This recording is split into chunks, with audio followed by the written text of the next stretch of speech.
दोस्तों आज मैं आप लोगों को क्रिकेट के सबसे बड़े कंट्रोवर्सी के बारे में बताने वाला हूं और वो कंट्रोवर्सी एक ऐसी कंट्रोवर्सी है जो हमेशा ही पूरी दुनिया को हैरान करती है, क्योंकि ये कंट्रोवर्सी दो खिलाड़ियों के बीच नहीं बल्कि दो महान खिलाड़ी के फैंस के बीच होती है। और वो भी ऐसी होती है कि घंटों तक दोनों के बीच शब्दों का बाण चलता है और जीवन भर के क्रिकेटिंग नॉलेज को पल भर में ही एक दूसरे के सामने रख दिया जाता है। लेकिन इसमें हैरानी तो तब होती है जब इतना करने के बाद भी दोनों अंतिम निष्कर्ष तक नहीं पहुंच पाते हैं। नमस्कार दोस्तों, आप देख रहे हैं अर्जुन शर्मा के एक स्पेशल एपिसोड कंपैरिजन क्रिकेट के भगवान और क्रिकेट के किंग की। सचिन तेंदुलकर बनाम विराट कोहली। जरा सोचिए, अगर राइट बंधु ने पहला उड़न खटोला ना बनाया होता तो आज के इंजीनियर आधुनिक एयरप्लेन बना पाते।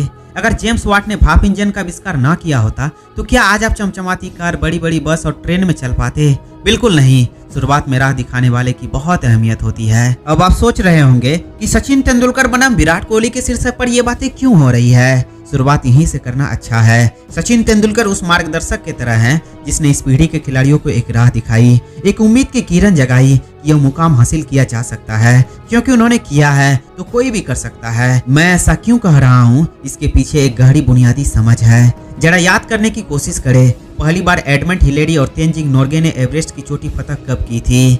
1953, ठीक।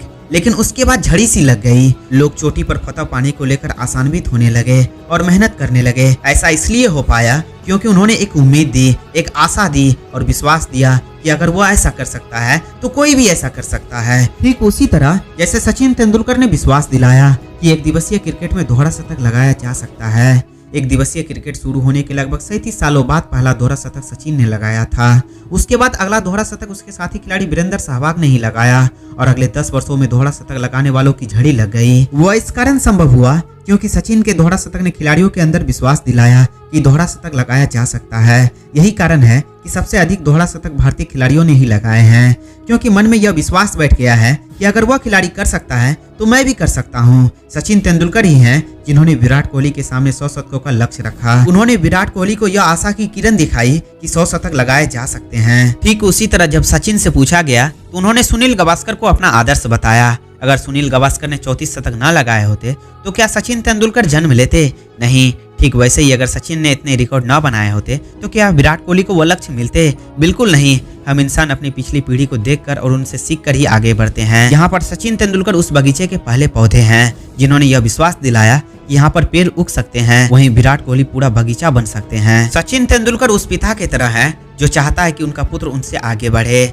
आखिर पिता की सफलता इस बात से नहीं मापी जाती है कि उन्होंने जीवन में क्या किया। पिता को मरते हुए इस बात पर फक्र होता है कि उसने अपनी नई पीढ़ी को किस मुकाम पर पहुंचाया। इस लिहाज से देखा जाए तो अच्छे बुरे गेंदबाज, फील्ड के नियम, अच्छे बुरे बैट, सपाट पिच, इन सब बातों को किनारे कर दे तो दो पीढ़ियों की कामयाबी की तुलना नहीं हो सकती है। दो अलग पीढ़ियों का अलग इतिहास होता है, अलग सोचने का तरीका होता है और अलग नजरिया होता है। आज हो सकता है कि आप IAS बन गए हो, आपने बहुत बड़ा व्यापार स्थापित कर लिया हो, आप बहुत बड़े कंटेंट क्रिएटर बन गए हो, लेकिन आपके पिता और आपकी तुलना नहीं हो सकती है। उस वक्त बैंक में बाबू ही अपने आप में कामयाब माने जाते थे। जरा सोचिए, अगर वो बैंक में बाबू न बने होते तो क्या आप आज जहां हैं वहां होते? इसलिए सचिन और विराट में कोई तुलना हो ही नहीं सकती है। विराट की कामयाबी इस बात से नहीं निर्धारित होगी कि उन्होंने क्या पाया, बल्कि उनकी कामयाबी इस बात से निर्धारित होगी कि आने वाले पीढ़ी के सामने वो सचिन से बड़ा लक्ष्य देकर जाते हैं या नहीं। उनके मन में ऐसा विश्वास देकर जाते हैं कि नहीं जो कल तक सपना था वो हकीकत बन सकता है। वैसे दोस्तों, आप लोगों में से कौन कौन मेरे इस बात से सहमत हैं? कमेंट बॉक्स में अपना राय जरूर लिखें। तब तक के लिए टेक केयर एंड बाय। फिर मिलते हैं नेक्स्ट वीडियो में।